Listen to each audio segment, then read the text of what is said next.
kendala utama yang Pak Kris alami dalam mensosialisasi ini apa? Kendala utamanya ya karena Bali terlalu banyak potensinya. Jadi orang nggak ngeh kalau itu penting. Ya. Itu aja. Begitu ada sengketa, baru mereka berpikir gitu. Karya adalah suara era, cermin zaman tersalur di dalam pena, tercatat di berbagai bentuk seni, musik, lirik, arrangement dan inovasi. Ide dan konsep sangat berharga, kapanpun selalu adanya karya. Kekayaan intelek adalah aset, harus dijaga dan diprotek. Kita kembali ke Case Close pada edisi ke-34 pada hari ini, bertempat di Berangkat Studio Sanur Denpasar. Pada saat ini tim redaksi Case Close mengundang seorang amtenar atau pejabat di sebuah institusi, yaitu dari kantor wilayah Hukum dan HAM Provinsi Bali. Beliau tidak lain dan tidak bukan seorang aktor tentang pengesahan sebuah hak cipta atau karya ilmiah di lembaga tersebut. Beliau adalah Bapak Konstantinus Kristomo. Kalau kita lihat dari namanya, nama yang mengandung arti yang luar biasa sebagai seorang pejabat. Mudah-mudahan ke depan menjadi menteri lah ya. Paling tidak kalau nanti jadi menteri sempat diundang di channelnya Case Close waktu di Bali. Selamat siang. Siang Pak Man. Pak Kristomo. Selamat siang Pak Man. Ya. Kita Case Close sekarang mengundang Pak Kris ini sebenarnya untuk memberikan pemahaman kepada masyarakat. Mungkin banyak yang tidak ngerti atau tidak paham tentang PP 24 tahun 2002 tentang ekonomi kreatif, di mana di dalam PP tersebut atau peraturan pemerintah itu menghargai karya-karya manusia Indonesia atau orang Indonesia untuk dijaminkan atau untuk dapat dipergunakan sebagai objek agunan. Ya, mungkin banyak orang akan bertanya, masa sih sebuah karya itu bisa diagunkan? Akan banyak pertanyaan masyarakat awam. Makanya kita mengundang Pak Kris biar ada pemahaman yang benar, legally atau sesuai dengan aturan yang ada.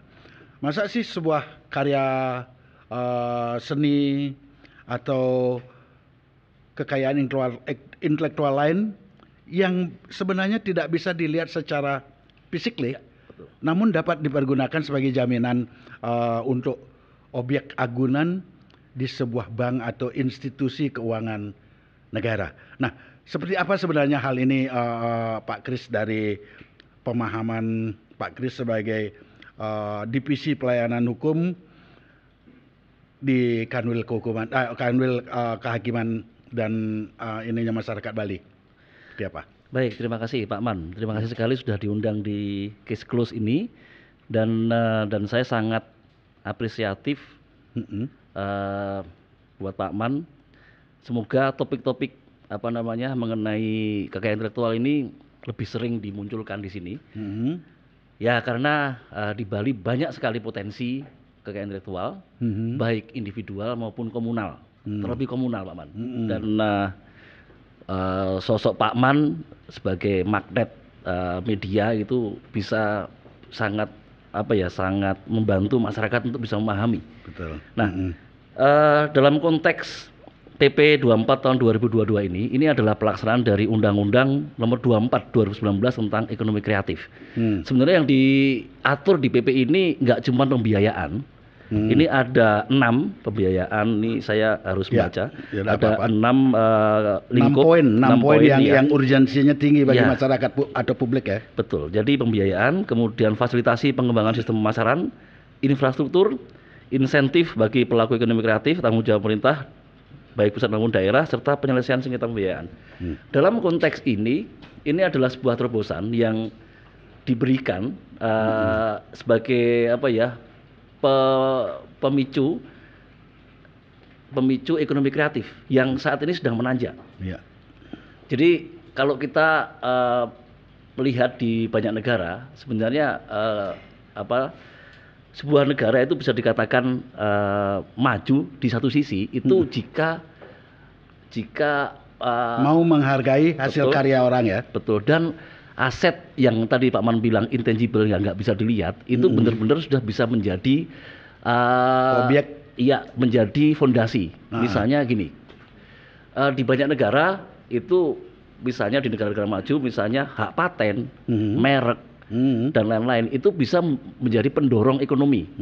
Dan Indonesia sudah menuju ke arah situ. PP ini menjadikan terobosan, terutama juga sebenarnya bagi usaha mikro kecil, ya, usaha mikro kecil yang berbasis kekayaan intelektual. Misalnya, Pak Man, ini belum lama kami mendatangi sebuah toko makanan yang menjual produk-produk makanan Bali. Dan toko itu kami bantu untuk mendapatkan perseroan perorangan atau legalitas usaha, seperti yang salah satu yang diatur di PP ini.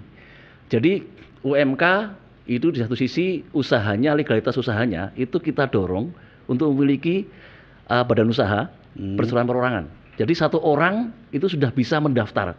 Ini adalah perpindahan dari rejim pengesahan ke rejim pendaftaran atau pencatatan. Jadi cukup satu orang bikin bikin perseroan perorangan tanpa notaris. Oh, tanpa notaris. Biayanya cuma 50.000. Itu didaftarkan langsung di online, di ahu.go.id di online. Itu untuk sisi badan usahanya, sisi legalitasnya. Kenapa kita mendorong itu? Supaya kelasnya naik, ya. Dengan dia memiliki legalitas usaha, perseroan perorangan, dia sebenarnya sudah memiliki PT, ya, tapi sendirian, sendirian. Dan itu PT itu berlaku sama dengan PT-PT yang lain, yang persekutuan modal yang lain. Cuman ini dia kasnya itu adalah sendiri, dan dia one tier. Jadi dari komisaris, direktur sampai itu dia sendiri. Semua diri. Tapi bukan manajemen dagang bakso kan? Enggak. Bukan, beda ya. Beda. Tapi intinya adalah bahwa tapi benar Pak Man. Jadi yang kita sasar itu untuk usaha mikro kecil sampai modal 5 miliar. Ya. Dia bisa bikin PT sendiri, dan dengan PT sendiri itu maka dia punya NPWP sendiri. Dia bisa mengajukan pinjaman ke bank, ya kan? Dan pasti dipercaya, lebih dipercaya. Dan ada yang jelas pemisahan aset, ya kan? Nah, ketika dia akan menjadi persekutuan modal, maka dia akan butuh notaris. Nah, itu dari sisi legalitas usaha. Kita mendorong supaya UMK di Bali ini mendaftarkan menjadi perseroan perorangan dari sisi legalitas usaha. Dari sisi kekayaan intelektual, kita mendorong mereka untuk lebih awal sejak dini aware masalah kekayaan intelektual ini. Sebagai contoh ya, nah ini contoh yang konkret nih. Case close ini kan belum didaftarkan sebagai merek, padahal sudah sangat besar. Makanya semoga setelah acara ini Pak Man mendaftarkan merek case close ini, dan juga misalnya ada PH di Bali yang cukup terkenal namanya S-Movie itu kan, kayaknya juga belum daftarkan itu. Ya itu. Berarti harus bisa didaftarkan bersama-sama ya. S-Movie sama case close ini. Intinya adalah terutama di usaha mikro kecil, kita mengharapkan mereka itu sejak awal melindungi, baik merek, ya, baik desain industri. Jadi kekayaan intelektual individual itu dari cipta, merek, kemudian desain industri. Desain industri itu seperti misalnya contohnya kotak tisu, tas, itu desain industri, itu didaftarkan. Kemudian paten. Paten itu ada yang paten dan paten sederhana. Paten sederhana misalnya bikin aromaterapi. Formulanya itu bisa didaftarkan. Kemudian tata letak sirkuit terpadu. Ini semua penting untuk didaftarkan di awal, terutama untuk usaha mikro kecil, Pak Mam.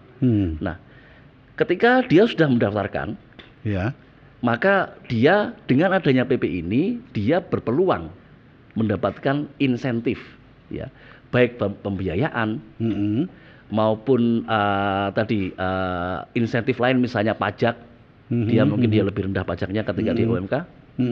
Kemudian fasilitas yang lain, misalnya masalah perizinan, ya kan, masalah banyak diatur di PP ini.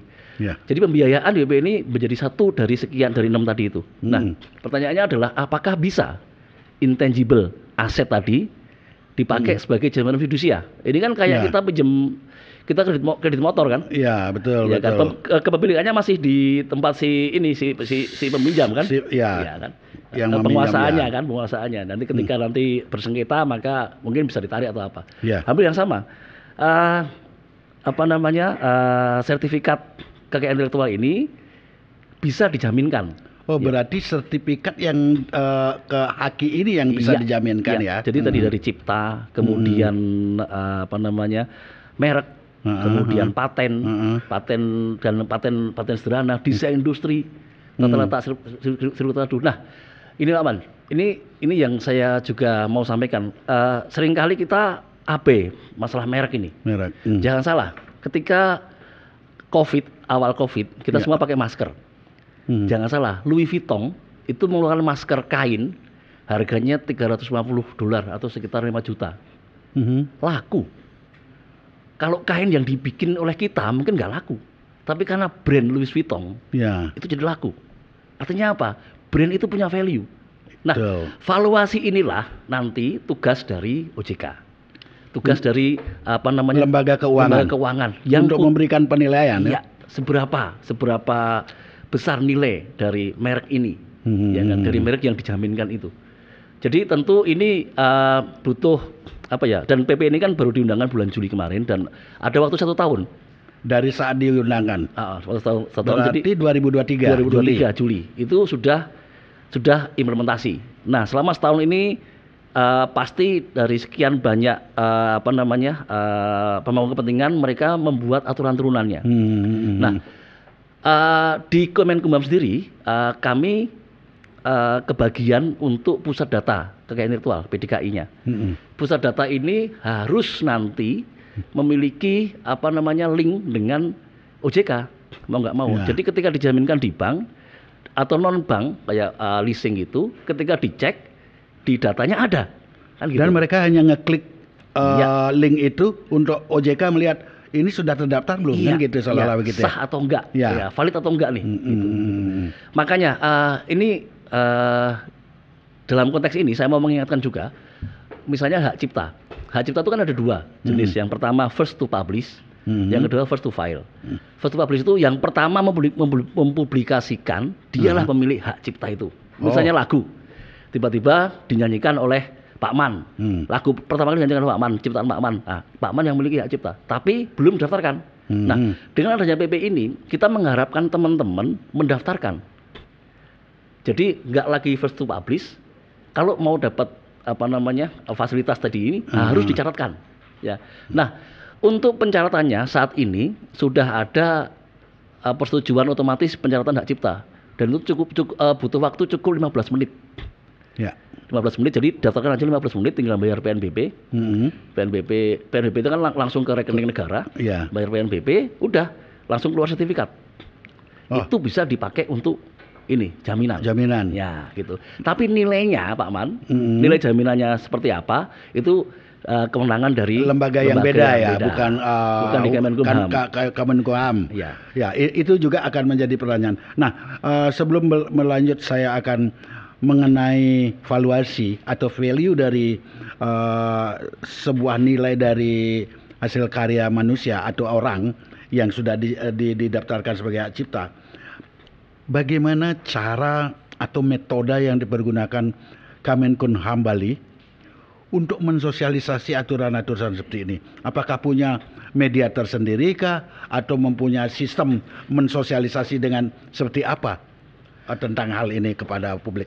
Baik, terima kasih. Karena salah satunya kami menginginkan hal-hal seperti ini, Kesklus juga ingin memberikan peran yang positif kepada publik gitu. Betul. Makanya Pak Aman, kami sangat mendorong, kan nggak bisa kerja sendiri juga kan, ini pekerjaan bersama. Kami memiliki kanal yang nggak sepopuler inilah Kesklus lah, tapi ya makanya kami sangat berterima kasih Pak Aman mengundang ini. Kami juga ini Pak Aman, kami juga ada pos pelayanan hukum dan HAM desa saat ini ada di 325 desa di Bali. Mereka adalah para legal desa yang sebenarnya kita training untuk pemberian bantuan hukum. Tapi mereka ini juga kita kan jadikan bisa disisipkan sasaran, juga iya, untuk mensosialisasikan ini kan. Betul, Aman. Jadi mereka juga kita jadikan target sasaran untuk sosialisasi peraturan ini. Artinya dan saya yakin juga ada beberapa metode yang mungkin butuh kerjasama dengan pihak-pihak lain, universitas misalnya, atau pihak-pihak terkait yang lainnya, Pak Man.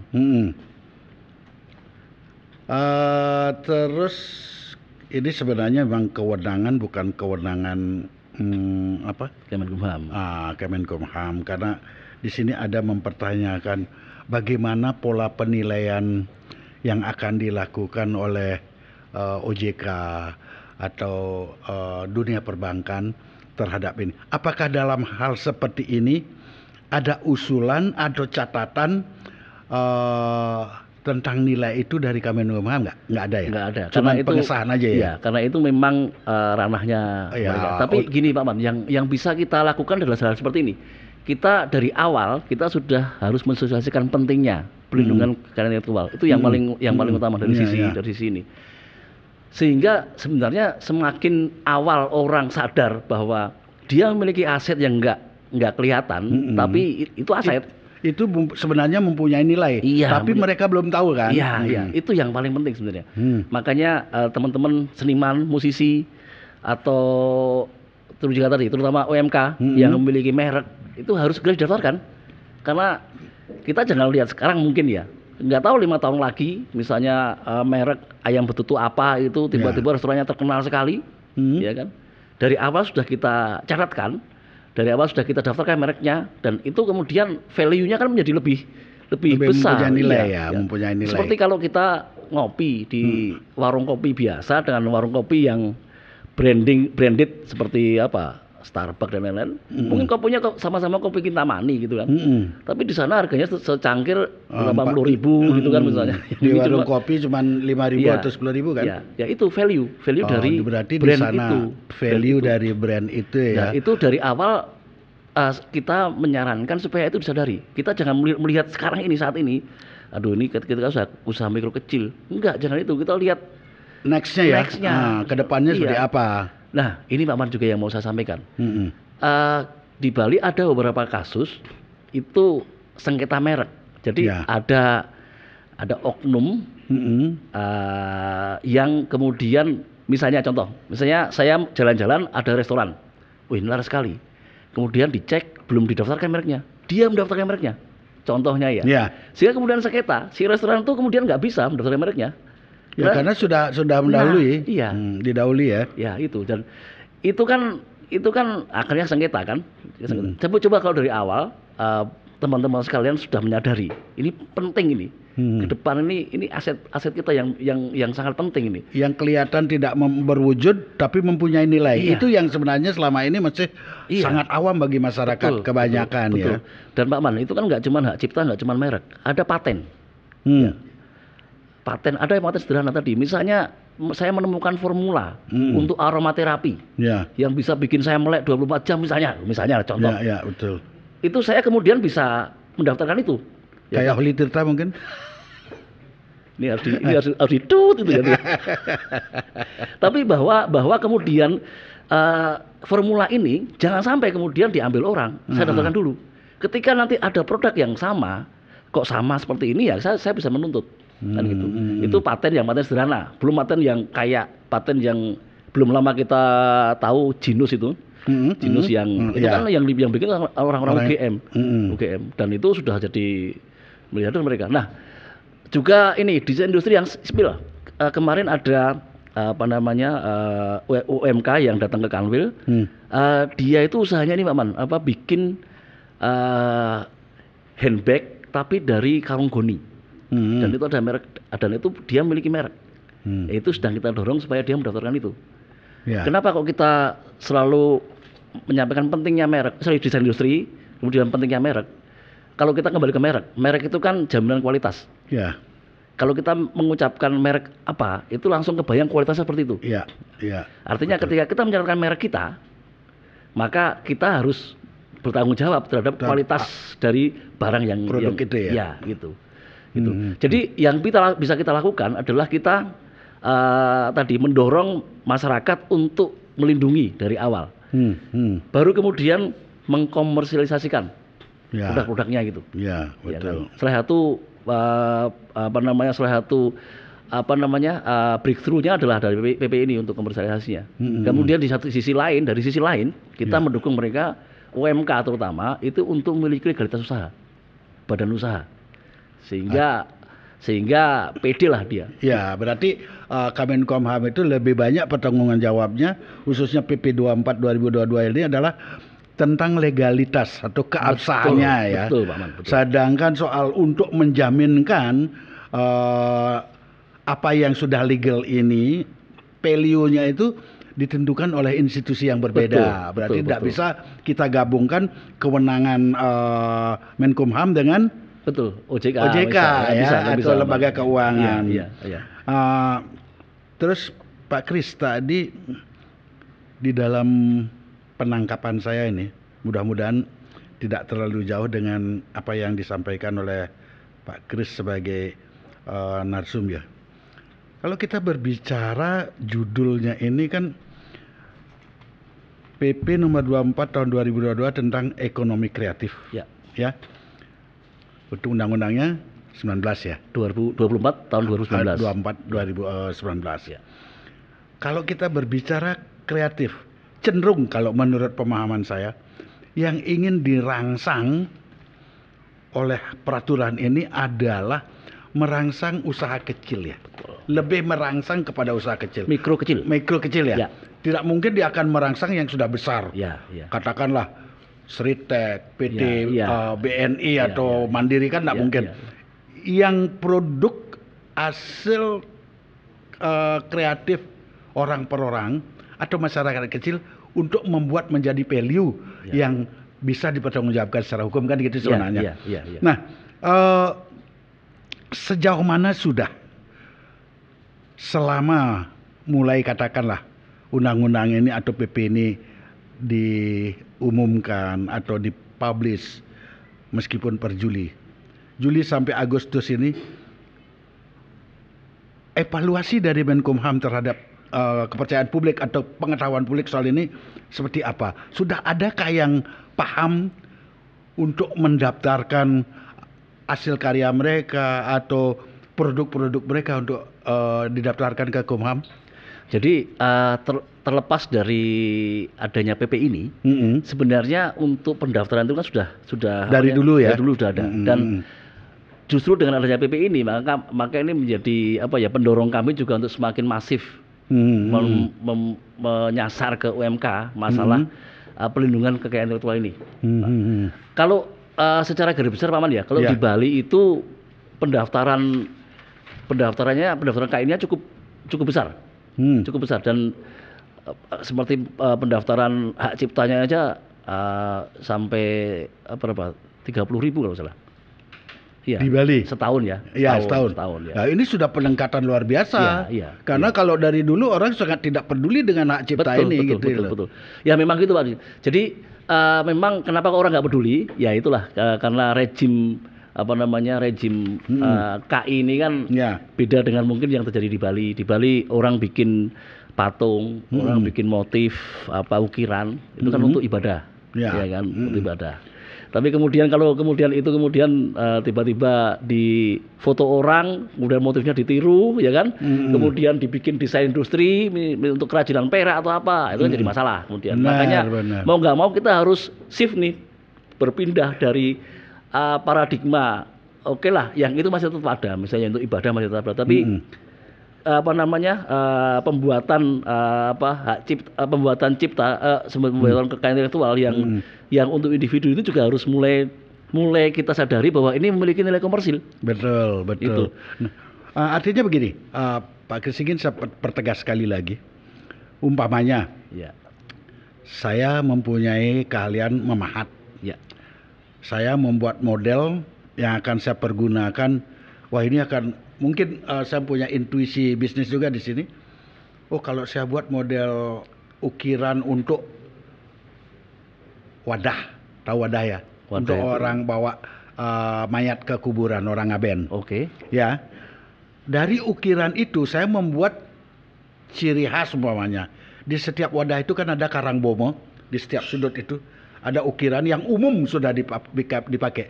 Seandainya nanti ada seniman membuat itu agak berbeda dan lebih spesifik, tidak terlalu jauh dari yang umum, tapi dia bisa mampu menunjukkan spesifikasi atau kekhususan dari produk itu, berarti itu juga bisa didaftarkan. Bisa.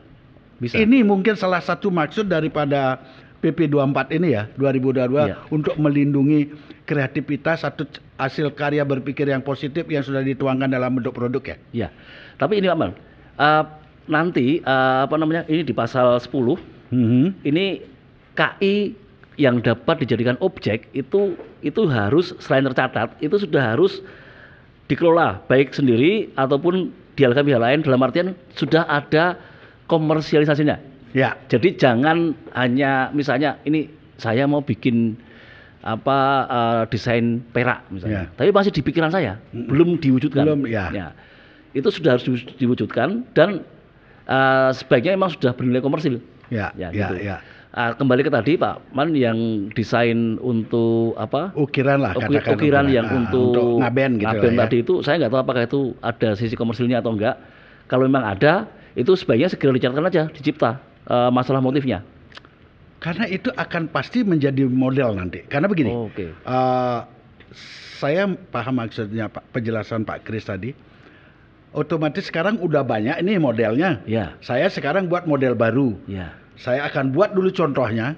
Sebegitu karena saya sudah mempunyai visi ke depan, wah model ini akan laku gitu umpamanya. Saya buat produk nyatanya, contohnya, terus saya daftarkan ke Bisa. Kumham. Ya. Ya. Nah, bila nanti ini booming, Iya. dipergunakan oleh orang, saya Iya. tidak akan keberatan, tapi harus membayar royalti. Bisa, semacam bisa, itu kan. bisa, Berarti bisa. seperti itu ya? Iya, bisa. Ini bisa. luar biasa sebenarnya kalau masyarakat atau publik paham, terutama orang-orang yang mempunyai skill, Iya. entah skillnya pelukis, entah skillnya pemahat dan lain sebagainya, paham ini bisa menjadi uang bermiliar-miliar loh Iya, ini Pak Man. sebenarnya. Iya. Kalau Terutama dia misalnya- sudah tahu aturannya Betul, kan. betul. Nah ini aman, ini ada contoh nih. 2021 apa 2020? 2021 kalau nggak salah. Itu Christian Dior, brand ternama di dunia. Eropa ya. Itu membuat desain untuk desain pakaian musim panas itu dengan menggunakan kain endek. Ndak Bali ya. Kain endek Bali, ya, kain endek Bali dan motifnya juga. Iya. Nah, disitulah baru kemudian semua orang Sadar. Wih, kain endek Bali dipakai Christian Dior. Disitulah kemudian kayak ya ini tadi Pak Aman. Oke, kain intelektual itu ada yang individual, tapi jangan lupa ada juga yang ada juga yang komunal sifatnya. Yang sifatnya komunal ini di Bali ini terlalu banyak, Pak Man. Ya, dari ekspresi budaya tradisional misalnya, tari-tarian atau apa kan sangat banyak. Ya, betul. Ya kan? Kemudian dan Pak Man bisa membayangkan misalnya sebuah upacara adat, terus ada turis yang mensyuting, ya kan? Kemudian sama dia diupload di YouTube. Yang dapat duit siapa? Si turis ini. Turis ini, ya. bukan si Banjar ini. Ya. Itu. Nah, kalau yang seperti ini, bagaimana caranya untuk mendaftarkan hal-hal seperti ini? Itu didaftarkan ciptanya atau didaftarkan sebagai ekspresi budaya tradisional. Dengan adanya itu maka si Banjar ini kemudian bisa menuntut si Bulu ini. Makanya Pak Man, ini kan masalah royalti ya. Ya. Sebenarnya kalau royalti itu ada lembaga yang untuk kolektif, untuk mengkolek, menagih. Nah, kami ini sedang mendorong dan semoga dengan adanya podcast ini juga bisa kemudian mendorong teman-teman juga di instansi terkait. Kami sedang mendorong di provinsi maupun salah satu Kabupaten Gianyar waktu itu, kita mendorong untuk membuat lembaga manajemen kolektif seni pertunjukan. Belum ada di Indonesia. Sementara di Bali ini sangat banyak. Potensinya sangat besar. Nah, Itu contoh-contoh yang sepele ya, misalnya kemudian ada turis, kemudian dia mengupload di YouTube, yang dapat duit siapa? Turisnya, banjarnya, si pembuat tarinya nggak dapat apa-apa, kan gitu. Di Bali terlalu banyak. Misalnya ya, ini ekspresi budaya tradisional. Ada juga yang ini Pak Man, ini sedang dalam ini kekayaan intelektual komunal indikasi geografis. Ini yang sedang kita dorong untuk pendaftarannya yaitu lukisan Kamasan. Ya. Itu kan sangat khas dan hanya ada di Kamasan. Nah, itu. Kemudian juga, tapi itu kan sebenarnya memiliki potensi ekonomi yang cukup besar, Pak Man. Nah, ya, betul. Kekayaan intelektual komunal ini, Pak Man, ini beda dengan individu. Yang di komunal ini yang memiliki masyarakat. Khususnya masyarakat. Wilayah lah. Wilayah itu. Dan kalau dia sudah memiliki sertifikat, misalnya indikasi geografis, di Bali ada 6 atau 7.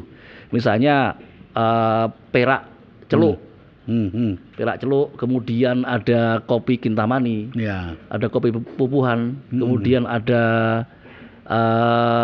salak sipetan, kemudian ada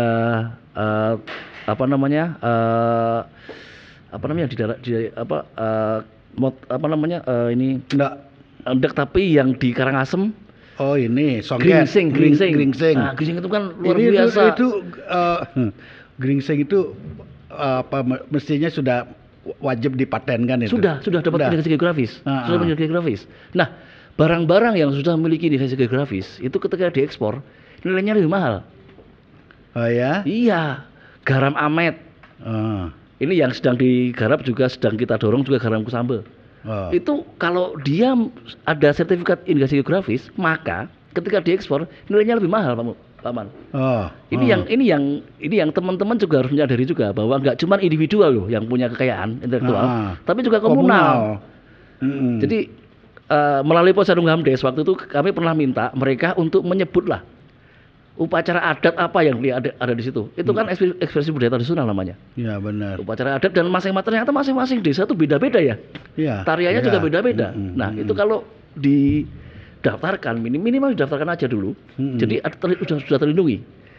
Itu. Ya, benar. Apalagi kalau buah-buahan atau tanaman atau barang-barang yang khas di desa itu, daerah itu. Nah ini kami juga sedang mendorong ini arak. Arak Karangasem sedang kita dorong untuk mendapatkan indikasi geografis. Sedang kita dorong ke situ. Pada akhirnya nanti siapa yang menikmati ketika dia dapat indikasi geografis, dapat pencatatan itu masyarakat di situ. Gitu. Ya karena begini Pak Kris, sepengetahuan saya juga contoh tentang kecantikan atau style berpakaian. Setiap kabupaten kota itu mempunyai ciri khas tersendiri loh, tapi belum ada didaftarkan. Nah, contoh model lelunakan Karangasem. Lelunakan itu cara mengkerudung perempuan. Kalau ada upacara orang jalan moped ya. Moped itu iring-iringan. Entah itu orang potong gigi, entah itu orang ngaben, entah itu orang manah toyoning, apapun namanya, ada proses itu. Atau passion kayak di Pesta Kesenian Bali.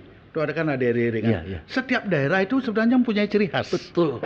Tapi setahu saya belum satu pun itu didaftarkan sebagai hak cipta atau karya masyarakat komunal atau personal.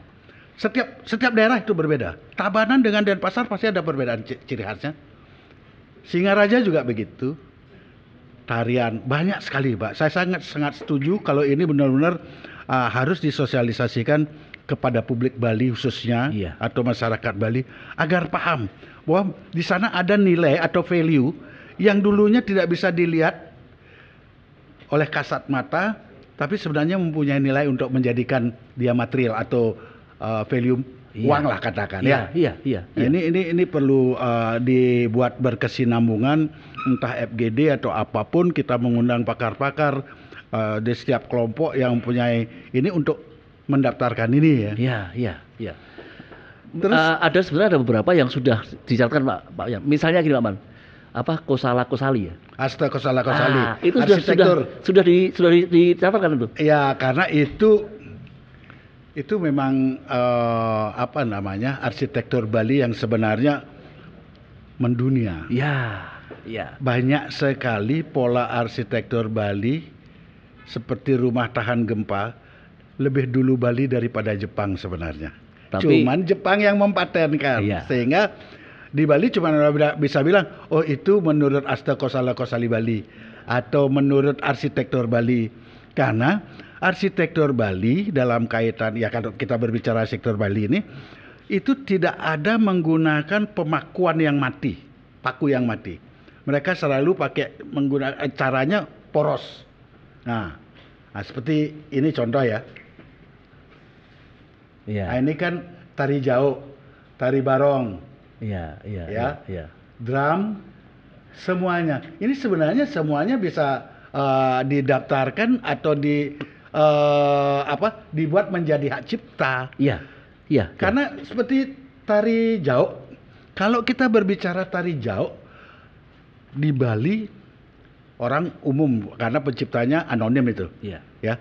Tetapi penari legendnya, kalau orang ngomong siapa penari jauh yang legend di Bali, pasti dibilang Pak Jimat dari Gianyar ya. Tapi jauh itu di semua kabupaten ada? Semua kabupaten ada. Beda-beda? Tidak ada beda, pakemnya sama. Pakemnya sama. Itu. Tapi tidak pernah ada yang mempatenkan.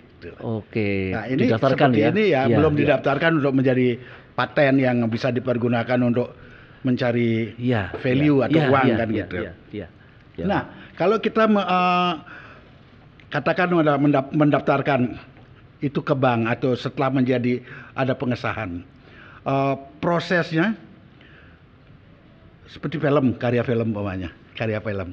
Ini filmnya diserahkan atau hanya sertifikat pendaftarannya? Ini pertanyaan titipan Mas ini. Ya. Pertanyaan titip ya, betul. Tapi gini Pak Man. Selama saya sepengetahuan saya, nanti kami saya cek dulu, yang bisa dipakai sebagai jaminan itu yang individual ya, bukan yang komunal. Yang individual. Nah, kembali ke pertanyaan tadi, masalah film. Tadi kalau kita ngomong film, itu dari judulnya itu sudah bisa didaftarkan sebagai hak cipta. Dari skripnya, skenarionya, itu bisa didaftarkan sebagai hak cipta juga. Kemudian dari soundtracknya bisa didaftarkan, ya kan? Berarti semua elemen dalam film itu bisa didaftarkan, dicatatkan hak ciptanya. Dicatatkan biar itu tidak ditiru atau digandakan atau didompleng ya. Betul. Nah, ini unik ini Pak. Kalau khusus Pak Man khusus untuk film, ini sebenarnya kan hampir sama dengan mekanisme mungkin perusahaan PH untuk mencari investor.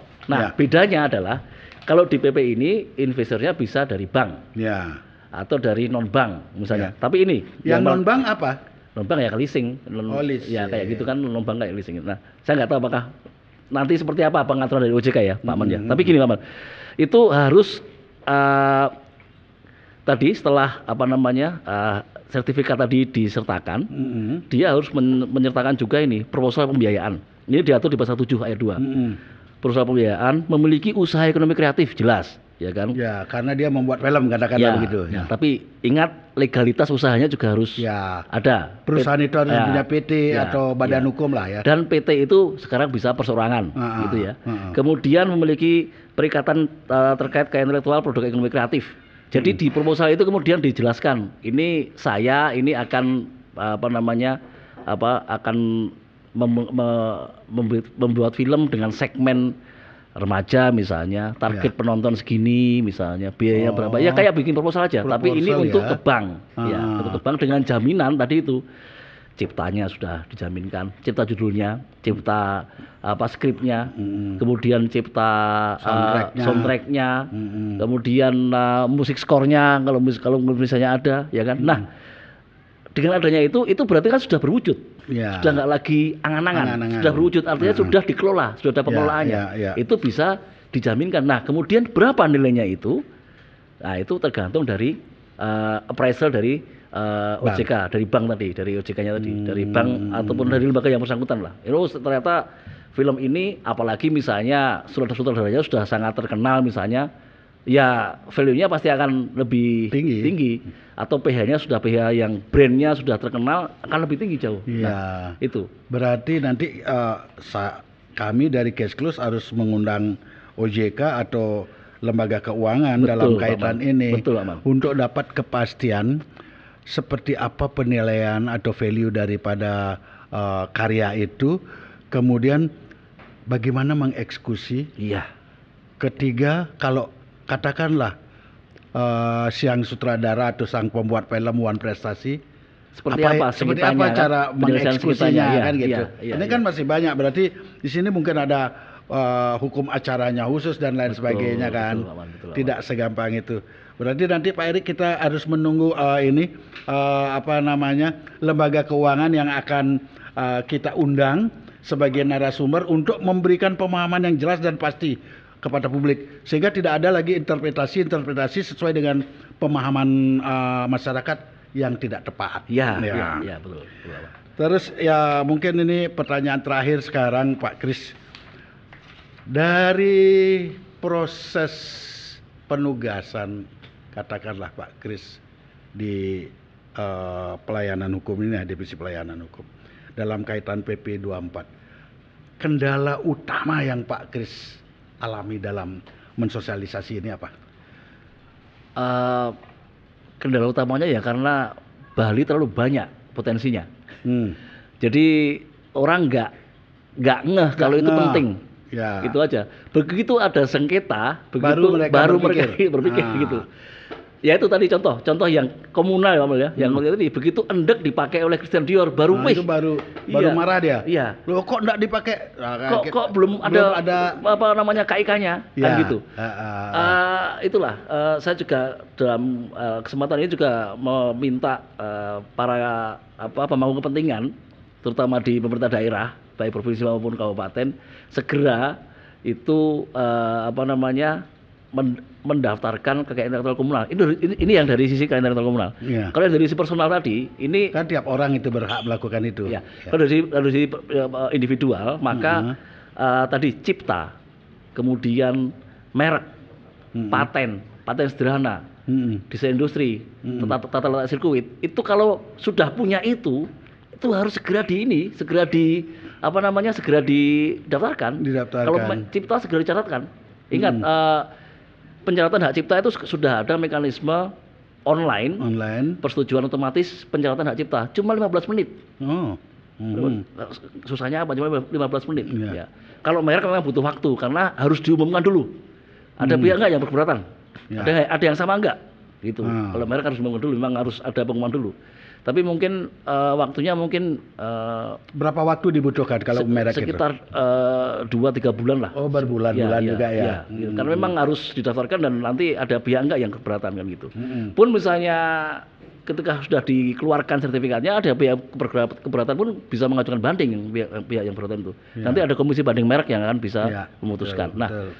Tadi saya yakin apalagi pelaku usaha mikro kecil, mereka memiliki produk yang sudah ada merek, mereka memiliki usaha itu mungkin masih kecil, tapi jangan berpikir saat ini, berpikirlah 5 tahun ke depan misalnya, ketika usaha Anda itu menjadi besar, ketika produk Anda itu sangat laku, itu mereknya kan value-nya luar biasa. Luar biasa, benar. Kalau dari awal nggak dilindungi, tiba-tiba japlak sama orang. Nah, itu sengketa ya kan. Nah, itu kendalanya dari kita karena di Bali terlalu banyak dan orang belum aware aja masalah ini. Apakah tidak ada upaya umpamanya dari Kanwil Hukum dan HAM untuk mensosialisasi atau memohon, meminta atau mengimbau, mengajak apapun namanya, secara formalitas mengirimkan surat atau hanya by phone atau apa seperti apa ininya?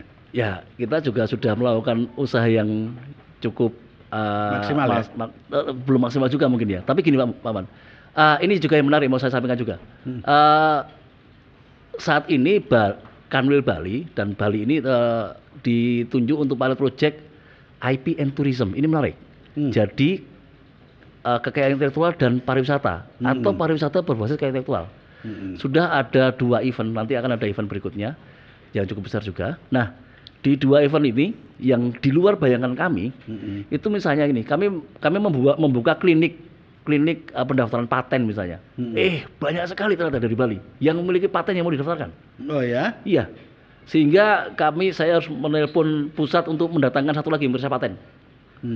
Kemudian masalah merek juga banyak sekali yang sudah mulai aware, ya. Nah, kemarin Pak Menteri itu di Ubud di Museum Purulukisan, Museum Purulukisan ya. Nah, itu melonsing itu IPN Tourism di Bali menjadi salah satu pilot proyeknya. Bagaimana kekayaan intelektual itu kemudian bisa mendorong pariwisata. Ya. Ini penting untuk semua orang sadari bahwa di mata rantai pariwisata itu ada banyak aset kekayaan intelektual. Dan pelaku industri wisata itu juga harus aware. Dari misalnya mata rantai sebuah tempat wisata, di situ ada toko souvenir, ada toko makanan, itu kan sudah jelas ada KI-nya, yang harus didaftarkan. Belum nanti kalau ada pertunjukan tariannya, itu juga harus didaftarkan. Belum ada produk yang khas itu, misalnya kalau kita ke Kintamani ada kopi Kintamani, itu sudah didaftarkan, ya kan? Itu juga penting untuk. Jadi bagaimana di mata rantai industri pariwisata ini ada manajemen aset kekayaan intelektual. Ini kita sedang mendorong ke arah situ, Pak Man. Oh gitu ya? Iya. Berarti artinya Kanwilkumham ini bukan semata-mata untuk soal legalitas, tapi legalitas yang bermanfaat baik di komunal maupun personal, individual, untuk memberikan penilaian yang tidak dulu ternilai menjadi nilai mempunyai nilai. Ini luar biasa sebenarnya. Semoga deh para pemangku kepentingan atau penguasa yang sempat menonton channel Case Close pada hari ini mulai lebih aware untuk mencatatkan segala potensi atau segala yang berbau luar biasa, artinya kekayaan intelektual itu untuk menjadi formalite, artinya menjadi sah, sehingga mempunyai nilai value atau valuasi tentang kekayaan kekayaan intelektual itu, sehingga menjadikan uang dan menjadikan masyarakat Bali lebih karena kekayaan intelektual itu adalah aset. Nah, aset itu kan bernilai uang.